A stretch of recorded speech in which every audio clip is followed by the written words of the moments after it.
স্বামী স্ত্রীর মধ্যে কখনোই ঝগড়া লাগবে না যদি এই 5টি কথা মনে রাখেন। সংসারে ভালোবাসা থাকলেই ঝগড়া হবে না এমন নয়, কিন্তু কিছু ছোট অভ্যাস বদলালে সম্পর্ক অনেক শান্ত ও সুন্দর থাকে। 1.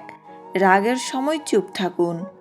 রাগের মাথায় বলা একটি কথা অনেক বড় ক্ষত তৈরি করে।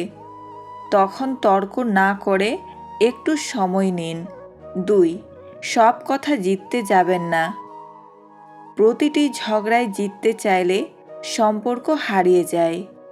কখনো কখনো চুপ থাকাই সবচেয়ে বড় জয়। 3. সম্মান দিয়ে কথা বলুন। ভালোবাসা কমলেও সম্পর্ক টিকে যায়, কিন্তু অসম্মান শুরু হলে দূরত্ব বাড়ে। 4. অন্যের সাথে তুলনা করবেন না। ওর স্বামী এমন, ওর স্ত্রী তেমন, এই তুলনা সম্পর্ক নষ্ট করে দেয়। 5. প্রতিদিন একটু ভালোবাসা দেখান। একটা হাসি, একটা খোঁজ নেওয়া, ছোট্ট প্রশংসা, এসবই ঝগড়া কমিয়ে দেয়।